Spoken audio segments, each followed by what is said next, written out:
السلام علیکم ورحمۃ اللہ وبرکاتہ۔ اس سے پہلے ہم سیرت طیبہ میں سے غزوہ احد کا بیان پڑھ چکے ہیں۔ یہ ایک بہت بڑی آزمائش تھی جو مسلمانوں پر آئی اپنی غلطی کی وجہ سے، اور اس میں بہت سی حکمتیں بھی تھیں کہ خالص ایمان والے اور منافقین ایک دوسرے سے جدا ہو گئے۔ اگر فتح ہی فتح ہوتی چلی جائے تو منافق کا کیا پتہ چلتا ہے؟ تو منافق کا پتہ اسی وقت چلتا ہے جب کوئی چوٹ لگتی ہے، آزمائش آتی ہے، تو پختہ ایمان والے قائم رہ جاتے ہیں، دوسرے فصلی بٹیرے جو ہوتے ہیں وہ پہ نکل جاتے ہیں۔ اس کے علاوہ اللہ تعالیٰ نے ایک حکمت یہ بیان فرمائی کہ اللہ تعالیٰ صرف دنیا ہی کی نعمتیں تو نہیں نا، آخرت کی نعمتیں شہادت کی صورت میں بھی تو عطا فرمانا چاہتا ہے۔ یہ بھی اس میں ایک حکمت تھی، اور یہ بھی تھی کہ مسلمان اپنے اللہ کی طرف توجہ رکھیں کہ نفع نقصان، فتح و شکست یہ نہ کسی کی تدبیر پر ہے، نہ کسی کی لیاقت پر ہے، نہ تعداد پر ہے، یہ صرف اور صرف اللہ وحدہ لا شریک کے ہاتھ میں ہے۔ اور بھی بہت سی اس میں حکمتیں ہیں۔ غزوہ احد جب اپنے انجام کو پہنچا، یہ ہفتے کا دن تھا اور ساتھ ہی ہجرت کا تیسرا سال تھا، شوال کا مہینہ تھا۔ اب اس کے بعد اس سال کے صرف 2 مہینے رہ گئے، شوال، ذوالقعدہ اور ذوالحجہ۔ تو رسول کریم صلی اللہ علیہ وآلہ وسلم مدینے میں تشریف لے آئے، لیکن ایک بات آپ کے سامنے تھی کہ دشمن اگرچہ چلا گیا ہے لیکن وہ بالکل ناکام نامراد گیا ہے، نہ وہ کوئی مال غنیمت حاصل کر سکا، نہ لونڈی غلام بنا کے کسی کو لے جا سکا، نہ مدینے پہ قبضہ کر سکا۔ 3000 کا زبردست لشکر جس کے مقابلے میں کل 700 بندے تھے، اگر ان کے ذہن میں یہ خیال آ گیا کہ ہم کیا حاصل کر کے لوٹے ہیں تو وہ پلٹ کر حملہ بھی کر سکتے ہیں۔ اس لیے اس کا سد باب کرنا کہ ان کو پلٹ کر حملہ کرنے کی جرات نہ ہو سکے، یہ بات سوچی نبی کریم صلی اللہ علیہ وسلم نے۔ اب یہاں سے جو لڑائی شروع ہوتی ہے نا، ایک لڑائی ہے یہ تیر تلوار اور نیزے کی لڑائی، ایک جنگ ہے نفسیاتی جنگ، ایک دوسرے کو ڈرانے کی، ایک دوسرے کا جو آج کی اصطلاح میں کہتے ہیں مورال ڈاؤن کرنے کی، یعنی اس کو پست ہمت کرنے کے لیے کوئی نہ کوئی باتیں، کوئی تیاری، کوئی شعر اشعار، کو خبریں، کو افواہیں۔ اب یہ سلسلہ شروع ہو گیا۔ نبی کریم صلی اللہ علیہ وآلہ وسلم نے اتوار کے دن صبح اعلان کر دیا۔ اچھا، سب لوگ تو زخمی، اکثر زخمی تھے، خود رسول اللہ صلی اللہ علیہ وسلم سخت زخمی تھے، دوسرے صحابہ کرام بھی کسی کو چوٹ آئی ہوئی ہے، کوئی زخمی ہے، کم از کم تھکا ہوا تو ہے نا۔ اور غربت کا حال تو میں نے پچھلے جمعے بیان کیا تھا کہ جو سید الشہداء ہے اس کو دفن کرنے کے لیے ایک چادر کے سوا کچھ نہیں، اور جو علم بردار ہے مسلمانوں کا، کیا نام تھا بھلا ان کا، موسیٰ بن عمیر، اس کو دفن کرنے کے لیے کفن ملتا ہے تو ایک چادر کا کفن ملتا ہے۔ ایسی غربت کی حالت اور چوٹ کھائے ہوئے، زخم کھائے ہوئے، اور نبی صلی اللہ علیہ وسلم کی طرف اعلان ہوتا ہے بھئی جی فوج گئی ہے نا، ان کا ہم تعاقب کریں گے، چلو تعاقب کے لیے نکلو۔ وہ چوٹ کھائے ہوئے ساتھی تھے، اور ساتھ عبداللہ بن ابی بھی اب آ گیا، کہتا جی میں بھی چلتا ہوں، کیونکہ ذلیل تو ہوا نا، بدنام بھی ہوا کہ اس کی وجہ سے، اس کے پیچھے آنے کی وجہ سے مسلمانوں کو یہ زخم پہنچے ہیں۔ تو اب وہ اپنا دھونے کے لیے کہتا جی میں بھی چلتا ہوں، لیکن رسول کریم صلی اللہ علیہ وسلم نے فرمایا کہ نہیں، جو میدان جنگ میں تھے صرف وہ جائیں گے اور ہمارے ساتھ کوئی نہیں جائے گا. وہ زخموں سے چور جو لوگ تھے نا ان کو حکم دیا چلو. اب یہ ہوتا ہے بھائی، لڑائی تو ہوتی ہے نا، دونوں فریق لڑتے ہیں، یہ اس کو مارتا ہے وہ اس کو مارتا ہے. فیصلہ کس بات پر ہوتا ہے کہ آخر تک ڈٹا کون رہتا ہے. دیکھو کشتی ہوتی ہے نا، دونوں زور لگا رہے ہوتے ہیں، پتہ چلتا ہے کہ آخر تک ڈٹا کون رہتا ہے. عرب کا ایک مشہور بہادر گزرا، اس کا نام تھا انترا، جاہلی زمانے کا. تو اسے اس کے ایک ساتھی نے کہا بھائی کیا وجہ ہے کہ تم سے لوگ تمہارے مقابلے میں میدان چھوڑ کے بھاگ جاتے ہیں. اس نے کہا میں تمہیں ابھی سمجھاتا ہوں. کہتے ہیں کہ لو یہ میرا ہاتھ ہے، اس کو دانتوں سے کاٹو، جتنا کاٹ سکتے ہو اپنا پورا زور لگا لو. اس نے پورا زور لگایا نا، اس نے سی بھی نہیں کی. اس نے کہا لاؤ اپنا ذرا میرے منہ میں ڈالو. اس نے تھوڑا سا دانتوں کو دبایا تو نکل گئی. کہتا یہ میرا تیرا فرق ہے، تیرا میرا یہ فرق ہے، تو تکلیف برداشت کرنے کے لیے تیار نہیں ہے، اور مجھ پر جتنی بھی تکلیف آ جائے میں اسے برداشت کرتا ہوں. میرا تیرا یہ فرق. تو یہ فتح و شکست کا فلسفہ یہ ہے کہ آخر دم تک ڈٹا کون رہتا ہے. ایسے نہیں نا، اللہ نے فرمایا ان الذین قالوا ربنا اللہ ثم استقاموا، جنہوں نے کہا ہمارا رب اللہ پھر اس پر ڈٹ گئے، ان پر پھر فرشتے اتر کے ان کا حوصلہ دیتے اور ڈٹے رہو، فکر مت کرو، ہم تمہارے ساتھ ہیں. یہ ڈٹنے کی بات ساری ہوتی ہے. تو رسول کریم صلی اللہ علیہ وسلم نے فرمایا کہ ہاں بھائی وہ سب کے سب چلیں گے، جتنے سب چلیں گے. آفرین ہے ان لوگوں پر. ایک تو وہ تھے نا، بدر میں حوالہ بھی دیا تھا مقداد بن اسود نے کہ یا رسول اللہ، جب آپ نے مشورہ پوچھا کہ ہم اصحاب موسیٰ کی طرح نہیں ہیں جنہوں نے کہا تھا جا تو اور تیرا رب جا کے لڑ، ہم تو آپ کے دائیں اور بائیں اور آگے اور پیچھے ہو کر لڑیں گے اور برق الغماد تک کہیں گے ہم وہاں تک بھی چلتے چلے جائیں گے. یہ وہ لوگ تھے، یہ لوگ تھے. اب چوٹ کھائی ہوئی ہے، زخمی ہیں، تھکے ہوئے ہیں.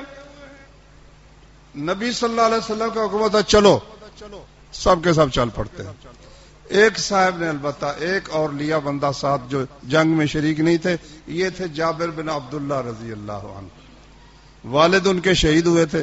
انہوں نے منت کی یا رسول اللہ میرا والد شہید ہو گیا، انہوں نے مجھے اجازت نہیں دی تھی میدان میں آنے کی، اس لیے میں پیچھے بہنوں کی حفاظت کے لیے رہ گیا تھا، مجھے اجازت دے میں بھی ساتھ چلتا. ٹھیک ہے تم بھی چلو. اب یہ تعاقب کے لیے چل پڑے ہیں مسلمان. تو مدینے سے تقریباً 8 میل کے فاصلے پر رسول اللہ صلی اللہ علیہ وسلم نے پڑاؤ ڈالا. اس جگہ کا نام لکھا ہے حمراء الاسد. حمراء الاسد مقام پر نبی کریم صلی اللہ علیہ وسلم نے معسکر بنا لیا. معسکر جس کو کہتے ہیں چھاونی کہہ لو، وہاں پر نہ اپنا لشکر ٹھہرا دیا اور اس انتظار میں بیٹھ گئے کہ اب 2 ہاتھ ہونے ہیں تو ہو جائیں، کوئی بات نہیں ہے. اچھا، اور نبی کریم صلی اللہ علیہ وسلم نے جو بات سوچی تھی نا ایسے ہی ہوا فی الواقع. جب وہ 36 میل کے فاصلے پر پہنچے، روحا ایک مقام تھا، وہاں انہوں نے پڑاؤ ڈالا.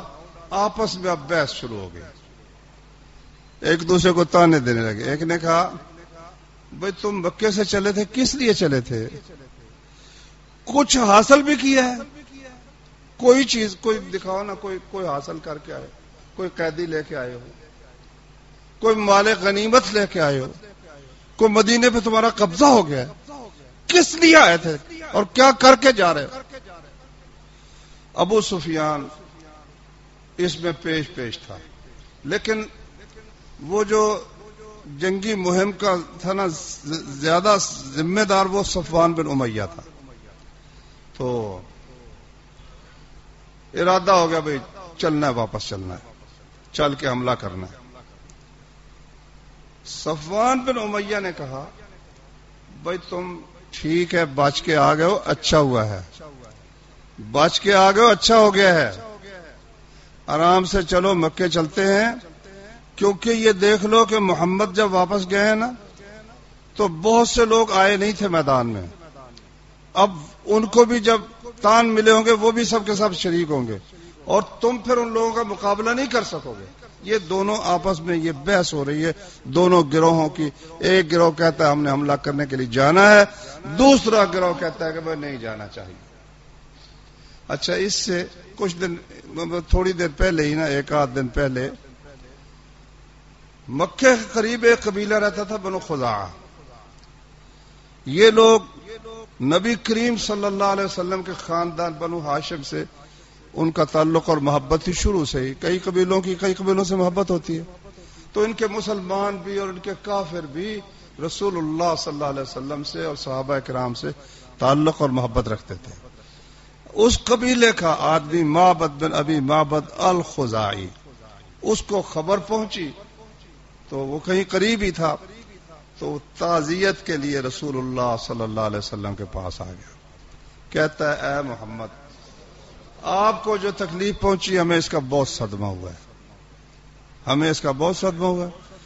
آپ ہمارے ذمے کو خدمت لگائے نا، ہم وہ خدمت سر انجام دینے کے لیے تیار ہیں۔ اب نبی کریم صلی اللہ علیہ وسلم نے اس کے ذمے کیا خدمت لگائی؟ فرمایا خدمت یہ ہے کہ جس قدر ہو سکتا ہے نا، ایک قریش کے حوصلے پست کرنے کی کوشش کرو، ان کو پیچھے ہٹانے کی کوشش کرو کہ دفع ہو جائے، ادھر کو رخ نہ کرے۔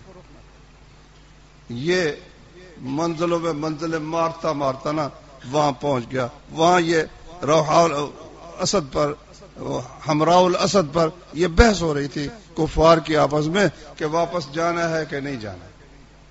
یہ پہنچا نا تو ابو سفیان نے کہا کہاں سے آ رہے ہو؟ کہتا ہے میں ادھر مدینے سے آ رہا ہوں۔ سنا کیا خبر ہے؟ کہتا خبر کیا ہونی ہے؟ وہ تو محمد نے اتنا بڑا لشکر تیار کر لیا ہے، جو پیچھے رہ گئے تھے وہ سخت شرمندہ ہیں کہ ہم ساتھ کیوں نہیں گئے۔ وہ سب کے سب اکٹھے ہو کر وہ دانت پیس رہے ہیں کہ کسی طرح وہ تم ہاتھ اور وہ اپنا جو ان سے کوتاہی ہوئی اس کوتاہی کا کوئی نہ کوئی مداوع کرے، کوئی ازالہ کرے۔ کہتا کیا کہہ رہے ہو؟ وہ تو دیکھ کے آیا تھا نا میں زخمی ہے، چوٹ کھائے ہوئے، کیا کہہ رہے ہو؟ نے کہا اللہ کی قسم۔ اس نے کہا ہم تو تیاری کر چکے ہیں حملہ کرنے کی۔ اس نے کہا تھوڑی دیر کے بعد یہ جو ہے نا پہاڑی اس پہاڑی کے پیچھے اگر محمد کے گھوڑے نظر نہ آ جائیں تو مجھے پکڑ لینا۔ تھوڑی دیر میں، چند لمحوں میں، ایک تھوڑے سے گھنٹوں کے اندر محمد کا لشکر تمہارے سر پہ پہنچنے ہی والا۔ میں تمہیں کہتا ہوں نکل جاؤ تو اچھے رہو گے۔ خوب اس کو یرکایا، وہ ڈر گیا۔ اس سے معلوم ہوا کہ مسلمان صرف ڈنڈے سوٹے کی لڑائی نہیں لڑتا، وہ نفسیاتی جنگ کا بھی ماہر ہوتا ہے۔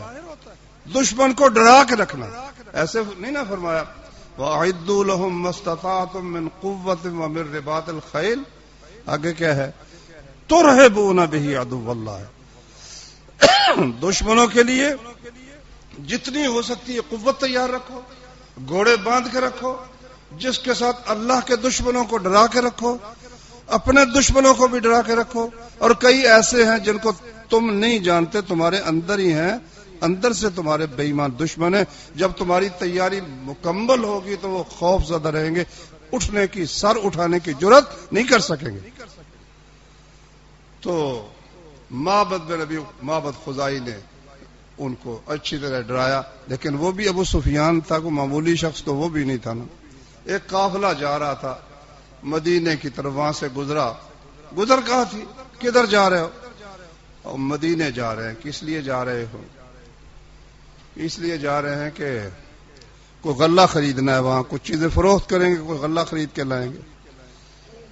ان کے جو سردار تھا اسے کہنے لگا دیکھو بات یہ ہے کہ ایک میرا پیغام اگر لے جاؤ محمد تک، تو جب تم حج پہ آؤ گے نا، اوقاز منڈی لگتی تھی حج کے موقع پر، تمہارے اونٹوں کو میں کشمش سے بھر دوں گا۔ کشمش خرید کے لاتے تھے طائف سے، تاجر لوگ تھے، تمہارے بورے میں کشمش سے بھر دوں گا۔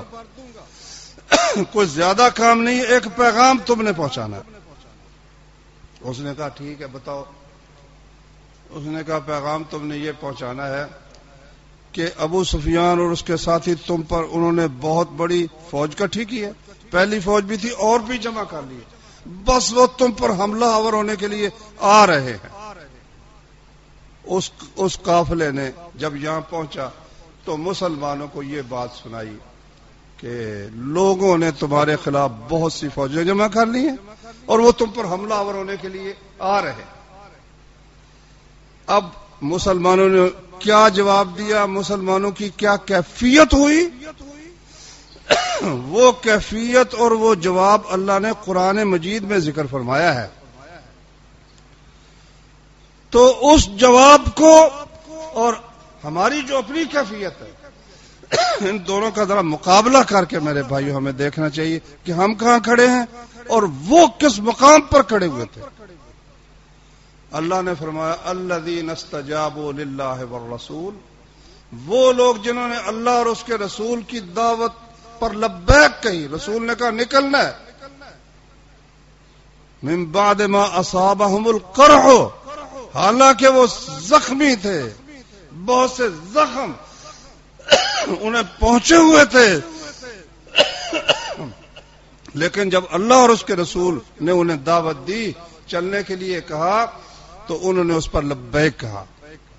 للذین احسنوا منہم واتقوا اجر عظیم، جنہوں نے ان میں سے نیکی کی اور ڈر گئے، تقوی اختیار کیا، ان کے لیے بہت بڑا اجر ہے۔ الذین قال لهم الناس ان الناس قد جمعوا لكم، جن کو آ کر لوگوں نے کہا کہ لوگوں نے تمہارے خلاف بہت سی فوجیں اکٹھی کر رکھی ہے، فخشوہم، ان سے ڈر جاؤ، تو بجائے اس کے کہ وہ ڈر جاتے، فزادہم ایمانا، ان کا ایمان اور بڑھ گیا، اور انہوں نے لفظ کیا کہے، وقالوا حسبنا اللہ ونعم الوکیل، کہنے لگے ہمیں اللہ کافی ہے اور بہت اچھا کارساز ہے۔ نتیجہ کیا ہوا؟ اللہ نے فرمایا فانقلبوا بنعمت من اللہ وفضل واتبعوا رضوان اللہ، 3 دن وہاں رہے، یہ سیرت کی کتابوں میں، اتوار، سوموار، منگل، نہیں اتوار تو گئے تھے نا، سوموار، منگل، بدھ، 3 دن وہاں ڈٹے رہے، کوئی نہیں آیا مائی کا لال میدان میں۔ پھر رسول اللہ صلی اللہ علیہ وسلم مظفر و منصور، کامیاب، فتح یاب ہو کر للکارتے ہوئے دشمن کو مدینہ شریف میں تشریف لیا، کسی کی جرت نہیں ہوئی کہ آنکھ اٹھا کر دیکھے نبی صلی اللہ علیہ وسلم کو اور آپ کے جانثاروں کو۔ یہ بات اللہ نے ان الفاظ میں ذکر فرمائی، فانقلبوا بنعمت من اللہ وفضل، وہ واپس لوٹے اللہ کی نعمت اور اس کے فضل کے ساتھ، لم یمسسہم سوء، ان کو کوئی برائی نہیں پہنچی، واتبعوا رضوان اللہ، اور انہوں نے اللہ کی رضا کی پیروی کی، واللہ ذو فضل عظیم، اور اللہ بہت بڑے فضل والا ہے۔ فرمایا انما ذالکم الشیطان یخوف اولیاءہ، فرمایا یہ شیطان اپنے دوستوں سے تمہیں ڈراتا ہے، فلا تخشوہم واخشونی، ان سے مت ڈرو، مجھ سے ڈرو، ان کنتم مومنین، اگر تم مومن ہو۔ عبداللہ ابن عباس رضی اللہ عنہ نے، صحیح بخاری میں حدیث ہے، فرماتے ہیں کہ ابراہیم علیہ السلام نے جب انہیں آگ میں پھینکا گیا، انہوں نے بھی یہی کلمہ کہا تھا جو کلمہ مسلمانوں نے اس خبر پر کہ دشمن تمہارے خلاف فوجیں جمع کر کے حملہ آور ہونے والا ہے، وہی الفاظ ابراہیم علیہ السلام نے کہے تھے، وہی الفاظ مسلمانوں نے کہے تھے، اور وہ لفظ کیا تھے، حسبنا اللہ ونعم الوکیل۔ جس وقت حق یہ ہے کہ انسان کے پاس جتنے اسباب ہیں وہ سارے تیار کرے، پوری مکمل تیاری کرے، مکمل تیاری کرنے کے بعد اس پر اعتماد نہ رکھے، بلکہ اعتماد اور بھروسہ کس پر رکھے، اللہ وحدہ لا شریک پر رکھے۔ یہ نہیں ہے کہ تیاری نہ کرے، توکل کا یہ مطلب ہے کہ خنجر تیز رکھ اپنا، پھر اس خنجر کی تیزی کو مقدر کے حوالے کا، یہ ہے توکل، یہ ہے اپنا میدان میں نکلے ہیں۔ اب ایک ہمارے بزرگ تھے، وہ میرے جیسے مولویوں پر نا بڑی طنز کیا کرتے تھے، کہتے یہ مولوی صاحبان مسجد میں بیٹھ کر نا دعائیں کرتے ہیں، ربنا افرغ علینا صبرا، یا اللہ ہم پر صبر ڈال دے، وثبت اقدامنا، ہمارے قدم جما دے، وانصرنا علی القوم الکافرین، کافروں کے خلاف ہماری مدد فرما۔ یہ نہیں سوچتے بھی یہ دعا کس نے کی تھی، کہاں کی تھی۔ یہ کی تھی طالوت کے ساتھیوں نے، جن میں داؤد علیہ السلام بھی تھے، 313 تھے۔ مقابلے میں جالوت کافر تھا، ملک بھی دشمن کا تھا، پیچھے رسد بھی موجود ہے، کمک بھی موجود ہے، ہزاروں کی تعداد بھی ہے۔ یہ اپنے وطن سے نکل کر دوسرے کے وطن میں آئے ہیں، صرف 300 آدمی، 313 بندے ہیں، اور نہتے ہیں، تھوڑا بہت اسلحہ ہے۔ اب یہ میدان میں کھڑے ہو کر کہتے ہیں ربنا افرغ علینا صبرا، یا اللہ اے ہمارے رب، دل جو ہے نا صبر سے خالی ہو گیا ہے۔ اب یہ خالی جس طرح برتن ہوتا ہے اس میں پانی نہیں ڈالا جاتا، اس ہمارے خالی دل میں صبر ڈال دے۔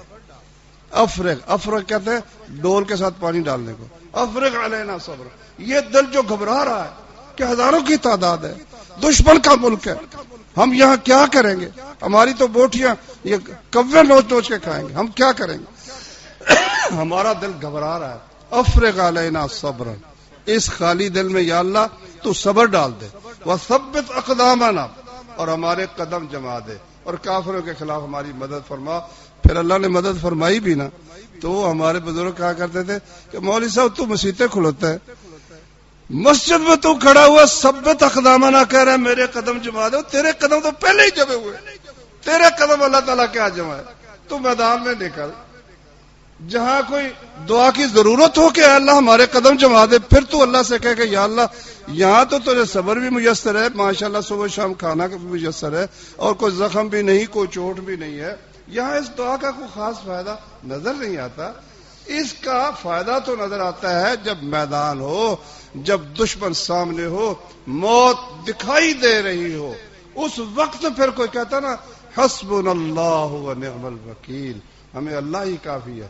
دیکھ لو ابراہیم علیہ الصلوۃ والسلام اکیلا شخص ہے، اکیلا شخص ہے، اور کر گزرا ہے جو اس نے کرنا تھا نا، کر گزرا ہے کہ نہیں کر گزرا، توڑ دیے وہ بت، جو کہتے ہیں یہ ٹانگ توڑ دیتے ہیں، یہ ان کی پھٹکار پڑ جاتی ہے، اس نے کہا دیکھتے ہیں کیا پھٹکار پڑتی ہے اور کیا ٹانگ توڑتے ہیں، اس نے ان کو توڑ کے رکھ دیا۔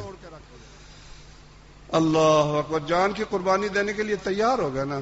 اب مولا کی مرضی ہے، کئی دفعہ ضروری نہیں کہ وہ بچا ہی لے، دنیا میں شہادت بھی دے دیتا ہے، وہ شہادت بھی نفع کا سودا ہے، اور بچا لے تو وہ بھی نفع کا سودا ہے۔ تو میرے بھائیوں یہ کلمہ بڑی برکت والا ہے، حسبنا اللہ و نعم الوکیل، ہمیں اللہ کافی ہے، بہت اچھا کارساز ہے۔ لیکن یہ جس وقت تمام اسباب ختم ہو جاتے ہیں اور کوئی چیز بھی انسان کے پاس باقی نہیں رہتی، اس وقت بھی مومن ہمت نہیں ہارتا کہ اب میں کیا کروں اور ان کے سامنے میں سر تسلیم خم کر دوں۔ وہ کہتا نہیں، ان کے سامنے نہیں جھکنا، اللہ مجھے کافی ہے، جس طرح کرے مجھے اسی طرح مجھے پسند ہے۔ دیکھ لو صحیح مسلم میں واقعہ رسول اللہ صلی اللہ علیہ وسلم نے ذکر فرمایا، اس میں بھی یہی بات بیان ہوئی ہے کہ مومن آخر وقت تک ڈٹا رہتا ہے اور کلمہ اس کے منہ سے نکلتا ہے کہ مجھے اللہ کافی ہے۔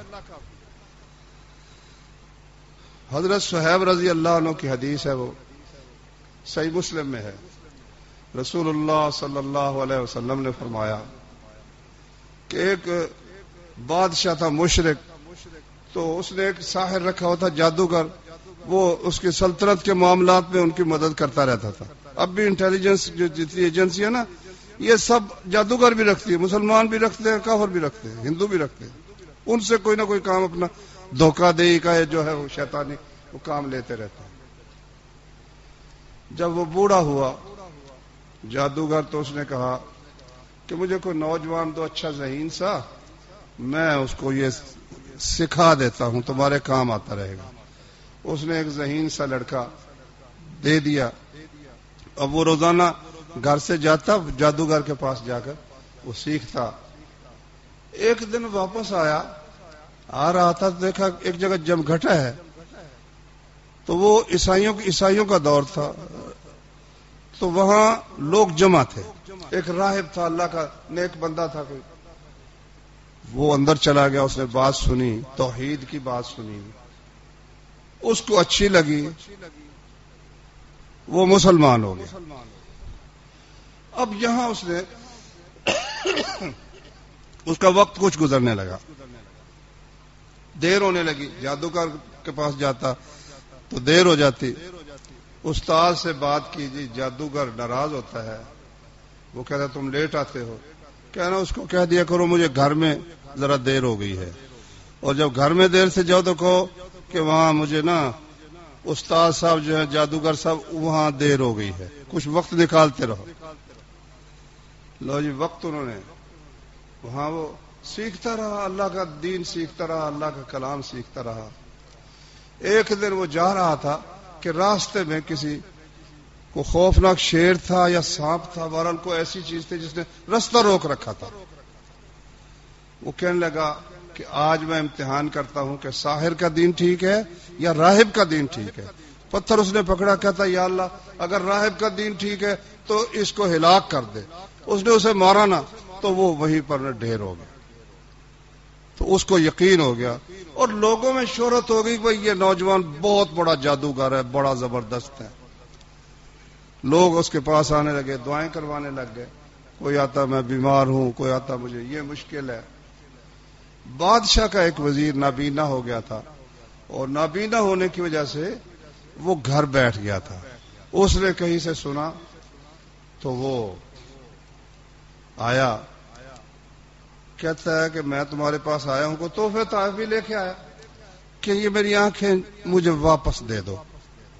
اس نے کہا میں تو نہیں دے سکتا، یہ تو اگر تم مسلمان ہو جاؤ، اللہ کو مانو، تو میں اللہ سے دعا کروں گا، اللہ تمہیں آنکھیں دے دے گا. وہ مسلمان ہو گیا، اس نے دعا کی، اللہ تعالیٰ نے اس کی آنکھیں درست کر دی. اچھا جب وہ واقعہ ہوا تھا نا وہ مارنے کا اس جانور کو، تو استاد کو پتا چلا، اس راہب کو، اس نے کہا بیٹے اب یہ دیکھ لو کہ اب تمہارا امتحان ہوگا، کیونکہ جو اس منزل تک پہنچتا پھر اس کی آزمائش شروع ہو جاتی ہے. یہ بھی عجیب اللہ کا کام ہے، جتنا اونچا درجے والا ہوتا ہے اس کی آزمائش شروع ہو جاتی ہے. کوئی بیماری سے شروع ہو گئی، کوئی ایکسیڈنٹ سے شروع ہو گئی، کوئی کسی نہ کسی ذریعے سے آزمائش شروع ہو جاتی ہے کہ قائم رہتا ہے کہ پھسلتا ہے. تیری ہونی آزمائش تے میرا نہ بتانا. اس کو اپنا پڑ گیا راہب کو کہ یہ میرا بتائے گا تو پتہ نہیں میرا کیا بنے گا، میرے متعلق نہیں بتانا. اچھا اب یہ وزیر جب بادشاہ کے دربار میں گیا، وہاں بیٹھا کرسی پر، بادشاہ صاحب آئے، بات شروع کہتے تم تو ٹھیک ہو گئے. آنکھیں کیسے ٹھیک ہوئی؟ کہتے میرے رب نے ٹھیک کر دی. کہتا میں نے ایسے الو کے پٹھے ہوتے ہوئے تو نے اگر کی ہوتی تو تجھے پتا تو ہوتا نا. وہ کہتا تھا میں رب ہوں، میں رب ہوں. موزے تونگ کی میں نے تقریریں پڑھی، یہ چین کا جو تھا نا ماؤ کی تقریریں کتاب تھی. وہ کہتا ہے میں گیا کمیونسٹ پارٹی ادھر کسانوں کے مجمع میں نے ان سے پوچھا کہ یہ بتاؤ کہ تمہیں رب روٹی دیتا ہے کہ کمیونسٹ پارٹی روٹی دیتی ہے؟ انہوں نے کہا جی ہمیں تو کمیونسٹ پارٹی روٹی دیتی ہے. رب کے منکر، رب کی کرسی پر یہ خود بیٹھے ہوئے، اور یہ ایسا منحوس یعنی یہ عقیدہ ہے جہاں اس عقیدے کے لوگ ہیں وہاں بھوک پڑ جاتی ہے، بھوک قید پڑ جاتا ہے. چوئن لائی نے، میں نے خود اخبار میں پڑھا، جب وہ آیا نا اس نے انکشاف کیا کہ موزے تونگ کے زمانے میں 4 کروڑ آدمی بھوک سے مرا ہے. 4 کروڑ، نہ 100 نہ 200 نہ 1000 نہ 2000 نہ لاکھ نہ 2 لاکھ، 4 کروڑ بندہ بھوک سے مرا. لیکن اتنا آہنی پردہ تھا کہ خبر باہر نہیں نکلنے دی اس نے، روس سے چین سے باہر نہیں نکلنے دی. اور خروشیف نے بتایا، یہ بھی میں نے خود پڑھا ہے کہ اسٹالن کے زمانے میں روس کے اندر 30 لاکھ آدمی بھوک سے مر گئے تھے. 30 لاکھ آدمی باہر خبر نہیں نکلنے دی. جب بھی آتا نا کہ مانگ رہا ہر انسان روٹی کپڑا اور مکان، ہم دیں گے روٹی کپڑا.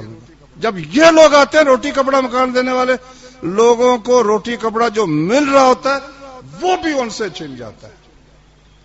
مجھے اچھی طرح یاد ہے، جو ذرا بڑی عمر کے لوگ ہیں ان کو یاد ہوگا جب یہ سوشلزم کا نعرہ لگا تھا نا، ایک گھر میں اگر 3 لڑکے ہیں نا، ایک لڑکا پیسے ہاتھ میں ہے، چینی نہیں ملتی، تیل نہیں ملتا کھانے کو، آٹا نہیں ملتا، ایک کو بھیجا جاؤ ڈیپو میں آٹے کے لیے لائن میں لگ جاؤ، ایک کو کہا جاؤ تو لائن میں لگ جاؤ تیل کے لیے، ایک کا چینی کے لیے، اور تیل بھی ملتا تھا کالا اور آٹا بھی ملتا تھا نکما۔ اگلا قدم ان کا یہ تھا کہ گھر میں آٹا پکانے کا سلسلہ ختم کرو اور یہ لگاؤ، کیا لگاتے ہیں، تندور نہیں، اب روٹی پلانٹ ہے، وہ بسی ہوئی روٹیاں لوگوں کو کھلانے کا منصوبہ تھا۔ پاک پروردگار کا فضل ہوا کہ اللہ نے ان کو ذلیل و خوار کر کے مسلمانوں کی گردنوں سے اتار دیا۔ جو بھی یہ کہے گا نا اللہ تعالیٰ اس کو ذلیل و خوار کرے گا۔ بہرحال یہ درمیان میں نے بات کر دی، یہ ان کفار کو یہ بخار ہوتا ہے کہ ہم روٹی دیتے ہیں۔ اس نے کہا میں نے تمہاری آنکھیں ٹھیک کی ہیں؟ اس نے کہا بھی نہیں، میرے رب نے، جس نے تجھے پیدا کیا، جس نے زمین و آسمان ہر چیز کو پیدا کیا۔ میں کہا پڑھ لو اس کو، پکڑ لو، تجھے یہ بتایا کس نے؟ جب اس میں سختی کی تو وہ بیچارہ بتا بیٹھا ہے مجھے یہ فلاں ایک نوجوان ہے، اس نے یہ بتایا، اس کو پکڑ لیا۔ ہاں بھائی تجھے کس نے بتایا؟ جب اس پہ سختی ہوئی اس نے راہب کا نام لے دیا، تینوں کٹھے ہو گئے۔ اب بادشاہ نے تو اس کی تربیت کروائی تھی اپنی ضروریات کے لیے، اپنی خدمت کے لیے، وہ سمجھانے لگا میں تم پہ بڑا مہربان ہوں، تم بندے بن جاؤ، مجھے رب مانو اور میرے ساتھ کام کرو۔ اس نے کہا تم رب نہیں ہو۔ اس نے کیا کیا، پہلے ان دونوں میں سے راہب اور وہ جو نابینا وزیر تھا اس میں سے تیل گرم کیا اور پہلے اس کو کہا کہ دیکھو یہ تیل ہے، یا تو اس دین سے پھر جاؤ، مجھے رب مانو ورنہ میں تمہیں اس میں جلا دوں۔ اس نے کہا نہ میں نہیں، میں تو رب کو ہی رب مانوں، تمہیں نہیں مانتا۔ اس نے حکم دیا تو اس کو کڑاہے میں ڈال دیا گیا، وہ بیچارہ لمحوں میں جل کرنا کوئلہ بن گیا۔ کہتا دیکھو یہی سلوک تم سے کروں گا، اب بھی باز آ جاؤ۔ نے کہا نہ۔ پھر اس نے راہب سے کہا، اس نے کہا نہ بھائی میں تو آسمانوں اور زمین کے مالک کو رب مانتا ہوں، تمہیں میں رب نہیں مانتا۔ اس نے اس کو نہ زمین میں تھوڑا سا گاڑ کر آرا اس کے سر پر رکھا، 2 ٹکڑوں میں اس کو چیر دیا لڑکے کو ڈرانے کے لیے۔ کہتا اب بھی باز آ۔ اس نے کہا جی جب میں کہہ بیٹھا ہوں کہ میرا ربنا الذی فطر السماوات والارض، رب تو وہ جس نے آسمان و زمین کو پیدا کیا، تو کیسے رب ہو گیا؟ اچھا اب وہ چاہتا تھا کہ اس کو کسی طرح سے خوف زدہ کرے۔ ایک فوج کا دستہ ساتھ کیا، اس کو کہا اس کو لے جاؤ اور کسی پہاڑ کے اوپر لے جاؤ اور اس کو کہو کہ باز آ جائے اور مجھے رب مان لے، اگر مان لے تو ٹھیک ہے، وہ دکھاؤ گے نا جب 1000 فٹ اونچا پہاڑ تو خوف زدہ ہو جائے گا، ورنہ دھکا دے کے گرا دینا۔ لو جی وہ وہاں اس کو لے گئے، وہاں جا کر سمجھایا، کہا ہوا، لیکن وہ کہاں ماننے والا تھا۔ جب وہ گرانے لگے تو اس لڑکے نے پھر دعا کی۔ یہ ہے میرا استدلال حسبنا اللہ کے ساتھ۔ اس نے دعا کیا کی، اللہم اکفنیہم بما شئت، یا اللہ تو مجھے ان سے کافی ہو جا جس طرح تو چاہتا ہے، میرے پاس تو اب کوئی اختیار نہیں ہے، نہ میرے پاس اسلحہ ہے، نہ میرے پاس فوج ہے، میرے پاس کچھ نہیں، تو اگر چاہے تو مجھے کافی۔ اب پروردگار کی مرضی ہے، ان کو شہادت دے دی، دونوں کو بچانا چاہتا بچا سکتا تھا، قدرت والا جس طرح چاہتا کرتا۔ اب لڑکے نے یہ دعا کی، اللہم اکفنیہم بما شئت، یا اللہ مجھے ان سے کافی ہو جائے جس طرح تو چاہتا ہے۔ زلزلہ یک لگتا، اتنا شدید زلزلہ ہے کہ سارے پتھروں کی طرح لڑک کر نیچے گر کے مر گئے۔ وہ لڑکا صحیح سلامت وہاں سے واپس آ گیا۔ اچھا واپس آیا تو جاؤ کہیں نکل جاؤ نا، نکل جاؤ۔ وہ پھر دربار میں پہنچ گیا۔ دیکھو یہ نشہ ہی عجیب و غریب ہے، توحید کا نشہ، کہ سب لوگ مسلمان ہو جائیں، اللہ کی قدرت کو پہچان لیں، اللہ کی توحید کے قائل ہو جائیں۔ اب وہ لڑکا یہ چاہتا تھا، اللہ کی توحید کی دعوت دینا چاہتا تھا، پھر پیدا ادھر آ گیا۔ اللہ بادشاہ نے کہا تم پھر آ گئے، پھر اس کو نصیحت وغیرہ کی۔ اس نے کہا نہ بھائی تم ایک انسان ہو، آسمان و زمین کا رب وہ رب ہے. اس نے کہا ایک اور فوج کا دستہ دیا, جاؤ اس کو ایک کشتی میں لے جاؤ سمندر کے اندر اور وہاں سمجھاؤ, باز نہ آئے تو وہاں پھینک کے آ جانا. وہاں جب گئے پھینکنے لگے اس نے یہی دعا کی, اللہم اکفنیہم بما شئت. دشمن نہ حق تنگ کرنے والا, اس کے لیے یہ دعا اکسیر ہے. بے شک حسبنا اللہ و نعم الوکیل پڑھ لو, جہاں تمہارا بس نہیں نہ چلتا, دشمن غالب زبردست ہے, تم اپنا اختیار استعمال نہیں, تمہارا چلتا ہی نہیں, پڑھو حسبنا اللہ و نعم الوکیل. یا پھر یہ دعا پڑھو اللہم اکفنیہم بما شئت. لو طوفان آ گیا اللہ کے حکم سے, وہ سب کے سب غرق ہو گئے اور یہ اللہ کے فضل سے بچ کر پھر آ گئے. اب بھی کہیں چلا جا, مگر پھر دربار میں کہتا تم چاہتے کیا ہو؟ کہتا ہے میں تمہیں یہ کہتا ہوں کہ تو مجھے قتل نہیں کر سکتا, اگر قتل کرنا چاہتا ہے تو طریقہ میں بتاتا ہوں کہ مجھے سولی پہ چڑھاؤ ایک اونچے کھمبے پہ, اور میری کمان اور میرے ترکش میں سے تیر نکالو اور اس کو چلے پہ چڑھا کر تم خود میرا نشانہ باندھ کر اس لفظ کے ساتھ تیر چلاؤ, بسم اللہ رب ہادل غلام, کہ میں اللہ کے نام کے ساتھ تیر چلاتا ہوں جو اس لڑکے کا رب ہے, پھر میں قتل ہو جاؤں گا, ورنہ مجھے تو قتل کر سکتا نہیں. خلقت کٹی تھی, ہزاروں لاکھوں مجمع. اس نے اسی طرح مارنے کا ایسا جنون اس بیوقوف کو ہوا کہ اس نے چڑھا کے نا ادھر کھمبے پر, اور یہ کہہ کر جب تیر چلایا نا اس کو کنپٹی پہ لگا, اس نے ہاتھ رکھا اور وہ تو شہید ہو گیا, مگر وہ جتنے تھے وہ سب کے سب کہنے لگے ہم بھی اسی لڑکے کے رب پر ایمان لاتے. وہ سارے ہی مسلمان ہوئے, مگر فوجی نہیں مسلمان ہوئے. تنخواہ بعض اوقات آدمی کو, پولیس والے وہ ان کو اگر کہ ابے پہ گولی چلا دو, ابے پہ گولی چلا دیتے. تو بہرحال اس نے ان کو حکم دیا, لو جی ہر گلی کے موڑ پر نا خندق کھدواؤ. یہ سورہ بروج ہے نا, والسماء ذات البروج, اس کی تفسیر میں یہ واقعہ لکھا ہوا ہے, اور مسلم شریف کی صحیح حدیث ہے. خندقیں کھدوائی گئی اور ایک ایک کو پکڑ کر کہا گیا کہ اپنے اس ایمان سے پھر جاؤ ورنہ ہم تمہیں جلا دیں گے. جو باز کوئی بھی نہیں ہے, سب کو جتنے مسلمان ہوئے تھے سب کو جلا دیا. ایک عورت تھی تو وہ کچھ بچہ اس کے پاس تھا, وہ بچے کو دیکھ کر کوئی ٹھٹک گئی. تو مسلم شریف کی حدیث میں بچہ بولا اماں تو حق پر ہے, ٹھٹکتی تو کیوں ہے, کیوں ٹھٹکتی؟ اس نے کہا نہیں, میں اس لڑکے کے رب پر ایمان رکھتی ہوں, بادشاہ کو میں رب ماننے کے لیے تیار نہیں. او ظالموں نے ان کو بھی آگ میں پھینک دیا. آگ میں بھائیو, آج بھی پھینکا جا رہا ہے مسلمانوں میں. دیکھ لو وہ برما میں, دیکھ لو افریقہ میں, دیکھ لو افریقہ میں اب بھی زندوں کو جلایا جا رہا. اللہ کی قسم, کیا حوصلے والے وہ مسلمان ہیں کہ جلنا قبول کر رہے ہیں. بدعمل ہوں گے ٹھیک ہے, بدعملی بھی ہوگی, مگر اسلام پہ قائم رہنا آفرین ہے ان پر, اللہ تعالیٰ ان کی مدد فرمائے.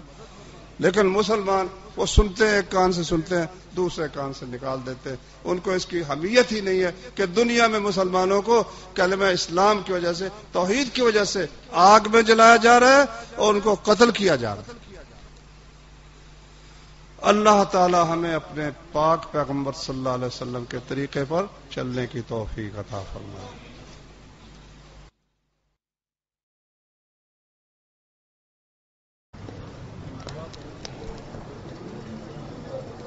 سبحانك اللهم وبحمدك أشهد أن لا إله إلا أنت أستغفرك وأتوب إليك.